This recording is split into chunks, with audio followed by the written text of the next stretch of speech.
Assalomu alaykum aziz dindoshlar. 60-darsimizga xush kelibsiz. Bugungi darsimizda Alloh lafzi deb nomlangan darsimizning 4-qismini o'tamiz. Esingizda bo'lsa biz Alloh lafzi degan mavzumizni 57-darsda boshlagan edik. Birinchi darsimizda so'z boshida kelishini ko'rdik. Keyin ikkinchi darsimizda so'z o'rtasida kelishini ko'rdik. Keyingi darsimizda oyat oxirida kelishini ko'rdik. Hamda bugun 60-darsimizda Alloh lafzini yana bir nechta shu qolib ketgan qoidalarni ko'rib o'tamiz. O'sha qoidalar har doimgidek qoladi, faqatgina 60-darsimiz bugungi darsimiz to'ldirish darsi bo'ladi. Misol uchun qarang. Misol uchun quyidagi oyatga e'tibor bersangiz, li vasli hamza so'z o'rtasida kelsa o'qilmaydi, buni bilasiz. Vasli hamza so'z o'rtasida kelsa o'qilmaydi. Shunda to'g'ri bunga o'tamiz. Lil keyin hi. Biz o'tgan darsimizda o'tdik. Esingizda bo'lsa, Alloh lafzidan oldingi so'z kasra bilan ulansa, mana e'tibor bersangiz, kasra bilan ulanyapti. O'zidan oldingi so'z kasra bilan ulansa, bu la deb o'qilardi. Shunda lil la faqatgina kasra bilan ulanganda la o'qilardi. Shunda lillahi hamda ikki harakat cho'ziladi. Shunda lillahi, to'g'rimi? Lekin Qur'oni Karimda shu lillahi degan so'zni, mana shu so'zni ikkalasini qisqartiradi-da, quyidagi holatda yozib qo'yadi mana. Bu so'zni siz oldin juda ham ko'p ko'rgan bo'lsangiz kerak. Shu ikkalasini lillahi degan so'zni qisqartirib, ikkalasini quyidagi holatda yozib qo'yadi. Siz quyidagi so'zni ko'rib qolsangiz, mana bu lillahi deb o'qiyverasiz. Mana shu ikkalasi bir-biriga teng, lekin Qur'oni Karimda bu holatda yozilmaydi endi. Qur'oni Karimda lillahi degan so'z quyidagi holatda qisqagina qilib yozib qo'yiladi. O'sha lil keyin bitta ikki harakat cho'zish bor. La deb cho'zish bor. Lillahi. Birinchi qoidamiz shu edi. Demak, men yozib qo'ydim. Alloh lafziga li qo'shimchasi qo'shilsa, mana Alloh lafzi vasli hamza bilan yoziladi, albatta bilasiz. Alloh lafzi. Mana Alloh lafziga li qo'shimchasi qo'shilsa, mana li qo'shimchasi qo'shilsa, vasli hamza tushib qoladi. Mana e'tibor bersangiz, vasli hamza tushib qolyapti mana. Bitta vasli hamza yo'q. Bu l ni mana birinchi l deb tasavvur qilyapmiz mana. Bu l bo'lib qolyapti-da, mana kasrasini tagiga qo'yib qo'yapti, shunchaki mana. O'qishda agar buni qiynalsangiz, bunga e'tibor bermang.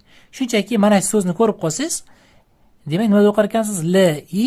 Lillahi. Ikki harakat cho'zilishi bor. Lillahi. Ke lo emas, lillahi emas. Qanday ekan la?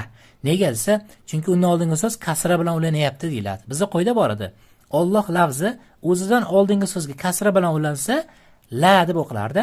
Ya'niki lillahi. Shu holatda o'qiysiz.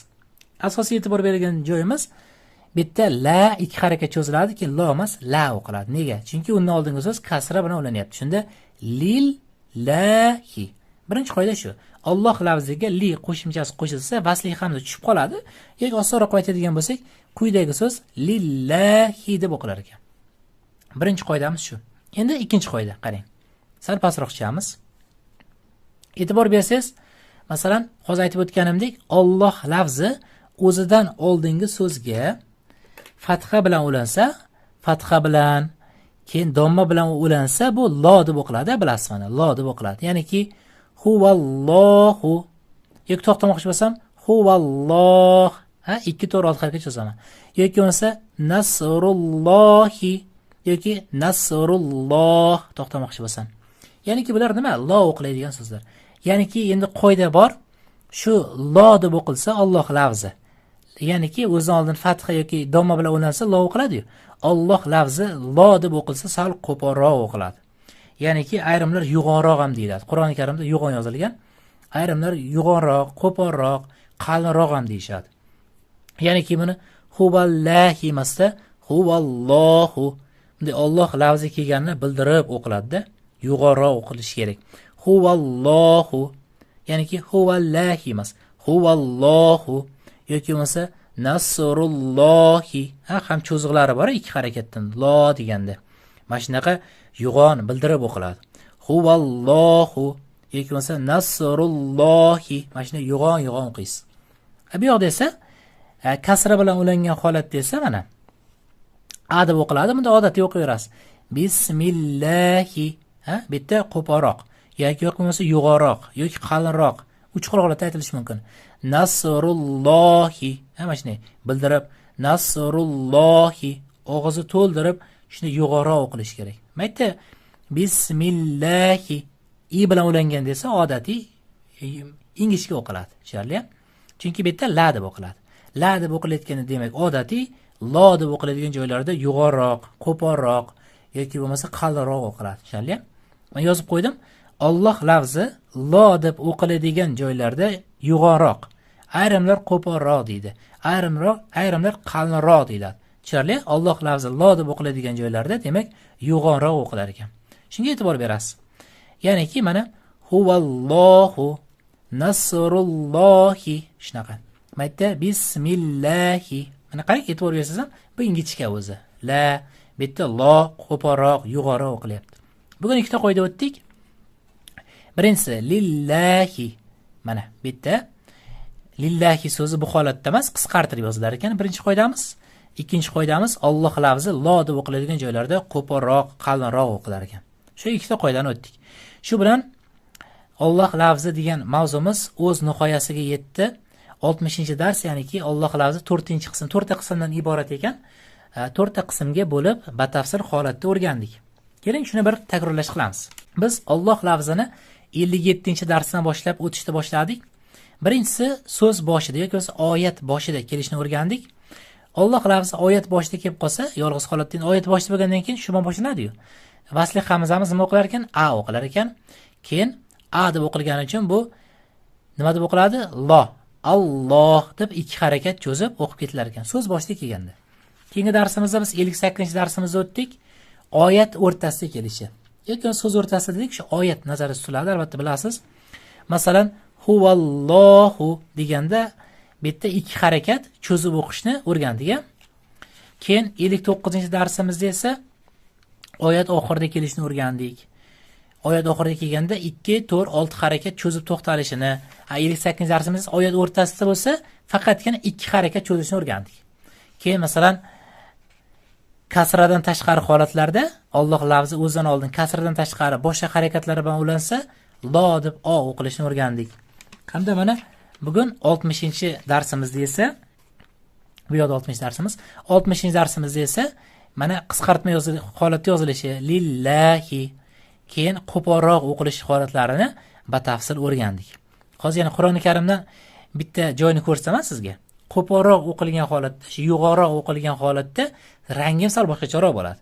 Hozir men sizga shuni Qur'oni Karimdan ko'rsatib beraman. Diqqat qiling, biz hozir Qur'oni Karimdan misollar ko'ryapmiz. Siz auzu bismillah bilan o'qishingiz kerak bo'ladi. Masalan, hozir biz Qur'oni Karimning 604-betidamiz. Mana e'tibor bering-da. Mana qarang, sal yaqinlashtiraman. Mana yaqinlashtirib qarang, mana Alloh lafzi mana bu yerda o o'qiladi-ku. Huvallohu, to'g'rimi? Mana shu yerda e'tibor bersangiz, mana rangi loni ko'kda, ko'ryapsizmi? Ya'niki yuqoriroq o'qiladi-da. Huvallohu, ya'niki huvallahi emas, huvallohu. Mana qarang, rangi ko'k, shundan bilib olsangiz ham bo'ladi mana. Ko'k rangda bo'ladi, ya'niki yuqoriroq o'qishni bildiradi. Mana pastda yozib qo'ygan bo'ladi Qur'oni Karimda. Mana e'tibor bersangiz, mana yozib qo'yibdi, taxfim qilinadigan, ya'niki yo'g'on o'qiladigan harflar, mana yo'g'on o'qilish kerak. Mana shu yerda masalan mana shu yerda nima o'qilar ekan? Yuqori o'qilar ekan mana. Huvallohu. Chunki nega yo'g'on o'qilyapti? Undan oldingi harf fatha bilan o'lanyapti. Agar kasra bilan o'langanda ingichka o'qilardi. Yoki aytdim masalan Allohu, bu yerda ham lo deb o'qilgani uchun qanday yuqori o'qiladi mana. Allohu ikki harakat cho'zib o'qiverasiz. Lekin o'zidan oldin kasra bilan ulansa, mana masalan mana lillahi so'zi aytdim kelgan mana. E'tibor bersangiz, bismillahi. Mana bu yerda qarang, ko'k emas mana. Bu yoqda ko'k, e'tibor beryapsizmi? Chunki bu yerda o o'qiladi-da, Allohu. O o'qiladigan joyda ko'k bo'ladi. Mana a o'qiladigan joyda mana qarang, rangi qop-qora bo'ladi. Farqini bilib oldingizmi? Agar rangida ko'k yo'q bo'lsa, a o'qiysiz. Bismillahi. A o'qilyapti. Maytda o o'qilgani uchun ko'kda. Allohu.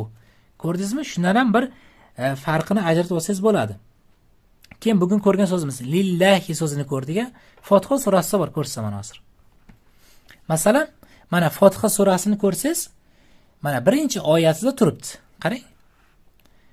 Mana boshdan o'qisak, Alhamdu lillahi. Mana ikki harakat cho'zasiz. Lillahi. Endi Fotiha surasining birinchi oyatini bemalol o'qisangiz bo'ladi. Alhamdulillahi. Faqat mana shu cho'zig'iga e'tibor berasiz. Bu la i l a. La, chunki Alloh lafzi ikki harakat cho'zib o'qiladi so'z o'rtasiga bilasiz. Alhamdulillahi. Mana lillahi. Mana bugun ko'rgan so'zimiz mana lillahi so'zi. Mana lillahi deb ketmang. Lillahi cho'zib o'qiladi. Shunga ikki harakat. Mana lillahi so'zini ham ko'rsatib berdim. Sizga uyatsa bo'ladi, mana shu lillahi so'zidan 3 ta top kelish bo'ladi. Masalan, Fotiha birinchi oyatida mana ko'rsatib berdim. Misol uchun, siz ham o'zingiz bir qidirib ko'rasiz. Keyin bir yangilik sifatida aytishim mumkin. Mana e'tibor beringda. Masalan, biz mana Fotiha surasiga e'tibor bersangiz, biz hamma qoidani o'tdik. Masalan, mana birinchi oyatda vaslihamizni alif lam bilan kelsa boshida a o'qiladi. Alhamdu lillahini o'tdik, robbini o'tdik. Hamda bu yerda ikki harakat cho'ziladigan cho'ziq. Bu yerda to'xtamoqchi bo'lsak, madlarda o'tdik, cho'zib o'tishlardi. Keyin ikkinchi oyatda o'tgan safar sharhlaganmiz to'liq. Ikkinchi oyat. Bu yerda ham masalan hammasini o'tganmiz. Siz Fotiha surasini bemalol o'qiy olishingiz kerak. O'zingiz bir sinab ko'ring, qani Fotiha surasini o'zim bemalol o'qiy olamanmi deb bir takrorlab ko'ring. Biz hozir 60 ta dars o'tgan bo'lsak, tajvidda, siz mana shu Fotiha surasini bemalol o'qiy olishingiz kerak. Chunki biz salkam hamma qoidani o'tib bo'ldik. Xo'p, yana shu bir uyda takrorlab kelasiz. Mana masalan, quyidagi oyatda ham, lekin buni o'tmadik. Mana buni keyingi darsimizda xudo xolasa qarayman. Agar keyingi darsimiz yoki o'tib beraman yoki bo'lmasa qarayman. Bitta ikki darsdan keyin shularni o'tamiz, mana shunaqalarni mana. Usti to'rqinchalari borlarni o'tamiz. Lekin bu Baqara surasini o'qiy olmaysiz, chunki bu yerda ayrim o'tilmagan narsalar bor, lekin kichik suralarni o'qishingiz kerak. Kichik suralarni. Masalan, mana Fotiha surasini aytganimdek o'qishingiz kerak. Keyin Ixlos surasini o'qiy olishingiz kerak. 114da. 112-sura edi, 112. Falaq, Nas suralarini ham bir o'qib ko'rasiz. Uyga aytib o'tganimdek, lillahi degan so'zdan 3 ta top kelasiz mana. 3 ta. Keyin bir bunday o'zingiz bir xulosa qilib ko'rasiz. Mana qora bo'lsa a o'qilar ekan, lillahi a o'qilar ekan. Alloh lafzi o o'qiladigan joyda rangi ko'k bo'ladi, dedimi? Aytib o'tdim ular. Shularni bir qidirib o'zingiz ko'rasiz. Keyin biz o'tgan safar test berdik. Shu testni bir tahlil qilib ketamiz. O'sha testda juda ko'pchilik javob berishda A, B, C da 4 ta variant edi-yu. Juda ko'pchilik odam A javob deb beradi. Juda ko'pchilik A, B deganlar ham bor, C, D deganlar ham bor. Hammasi bor. Hamma javob bordi. O'zi testda javob bo'ladi. Lekin 4 ta variant ham aytishdi-da. Hammasini aytdilaringiz. Ayrimlar A dedi, B dedi, C dedi deydi. Lekin hammasini isboti ham bor. Ayrimlar bu qoida dedi, ayrimlar cho'ziqning cho'zilmasligi dedi, ayrimlar aytdi, yo'q, bu yerda cho'ziladi dedi. Vavdosi sukun bo'lishi kerak dedi. Juda ko'p muhokama bo'ldi. Men hammasini o'qidim. YouTube kanalida ham o'qidim, Telegram kanalida ham. Hammasini o'qib chiqdim bittalab. Bu savolimiz o'sha testda berilgan savol. 22-sura. Haj surasining 74-oyati edi. Ya'niki Qur'oni Karimning 341-betidagi oyat edi. Ya'niki 74-oyat. Quyidagi oyatni savol qilib bergan edik, maytdan boshlab, Qodarullohdan boshlab manaqacha. Mana shu qancha bo'lgan qism edi. Mana chetini kesib olib, sizlarga bir osonroq bo'lsin deb test qilib bergandik. Mana shu oraliqda. Xo'p, buni test javobini bilish uchun endi buni muhokama qilish kerak, sharhlash kerak. Qaranglar, keling sharhlaymiz. Bu yerda ma yo'q edi, maytdan boshlab yozgan edim. Qarang. Bu yerda qodaru. Qodaruda hech qanaqa cho'ziq ham yo'q, to'g'rimi? Hech qanaqa muammo yo'q. Lekin mana bu yerda qarang. Vav so'zda kelib, o'zida hech qanday belgi bo'lmasdan, undan oldingisi donmalik bo'lsa cho'zib o'qiladi. Mattabi'i, to'g'rimi? Lekin bu yerda ko'pchilik shuni bilib, qodaru deb cho'zib o'qidi. Qodaru deb cho'zib o'qishdi. Endi qaranglar. Bu yerda cho'ziq bor, to'g'ri? Lekin endi keyingisiga qarang. Bu yerda alifda ustida yumaloq belgi bor. Biz buni darsimizda o'tgan edik. Alifda ustida mana shunaqa yumaloq. Biz buni eski sukun deb kelishib olgandik. Bu sukun emas, lekin sukun qanaqa bo'ladi? Qur'oni Karimda mana bundaqa bo'ladi mana. Bundayroq yarim oy shaklida bo'ladi. Yarim yumaloq bo'ladi. Bu sukun emas. Bu qanaqa belgi edi? Bu qaysi harfning ustida kelsa o'sha harfni yo'q qilardi. Ya'niki bu yo'q bo'lib qoladi o'zidan mana. Bunga e'tibor bermaysiz. Bu yo'q endi. Chunki bunga umumiy e'tibor bermaslik uchun qo'yiladi mana. Shunda nima bo'lib qoldi? Shunda qodaru ikki harakat cho'ziladi. Lekin ko'pchilik mana shu qodaru deb ikki harakat cho'zib a javob topib ketdi. Lekin bizda qoida bor edi. Cho'ziq bu cho'ziq bo'lyapti, to'g'rimi? Cho'ziq bilan tugagan so'z. Mana endi bu vasli hamza bu. To'g'rimi? Alloh lafzi vasli hamza bormi? Cho'ziq bilan tugagan so'z vasli hamza bilan boshlangan so'zga qo'shib o'qilsa, cho'ziq cho'zilmaydi degan qoida bor edi. Shuni ko'pchilik unutib qo'yibdi. Shunda buni qodaru deb cho'zib, keyin bu yog'ini o'qib ketdi. Yo'q. Qoida bor edi. Cho'ziq bilan tugagan so'z vasli hamza bilan boshlangan so'zga qo'shib o'qilsa, cho'ziq cho'zilmaydi. Cho'ziq cho'zilmagandan so'ng, endi bu yog'ini qarang. Vasli hamza so'z o'rtasiga kelsa o'qilmaydi, to'g'rimi? Endi qarang. Cho'ziq cho'zilmagandan so'ng bizga vav harfi kerak emas bo'lib qoladi. Vavni olib tashlaymiz. Bu o'qilmaydi dedik. Ustida sukun kelsa, eski sukunimiz kelsa, bu o'z-o'zidan o'qilmaydi. Hamda rangidan ham bilsangiz bo'ladi, o'qilmaydigan harf. Bu tashib ketamiz. Vasli hamza so'z o'rtasiga kelsa o'qilmaydi. O'z-o'zidan 3 ta harf yo'qoladi. Shunda qodaru cho'ziq yo'q. Chunki cho'ziq bilan tugagan so'z vasli hamza bilan boshlangan so'zga qo'shib o'qilsa, cho'ziq cho'zilmaydi. Shuning uchun vav hamda alif hamda vasli hamza o'qilmaydi. Shunda qodaru cho'ziq yo'q. Shunda qodaru endi cho'ziq bo'lgandan keyin r dan u ga o'tib olamiz. Shunda qodarul endi ikki harakat. Alloh lafzi oyat o'rtasidagi ikki harakat cho'zib o'qiladi. Shunda qodarul to'g'ri r dan munga o'tamiz, lega o'tamiz. Qodarul loha bo'ladi. Demak, e'tibor beradigan joyimiz a javob o'z-o'zidan xatoligi ma'lum bo'ladi. Cho'ziq cho'zilmaydi. Chunki cho'ziq bilan tugagan so'z vasli hamza bilan boshlangan so'zga qo'shib o'qilsa, cho'ziq cho'zilmaydi degan qoidaga muvofiq cho'ziq cho'zilmadi. Hamda bitta keyingisi vasli hamza so'z o'rtasiga kelgancha o'qilmadi. Shunda vasli hamza bu vav harflari uchalasi o'qilmaydi. Shunda qodaru u dan to'g'ri lega o'tamiz. Shunda qodarul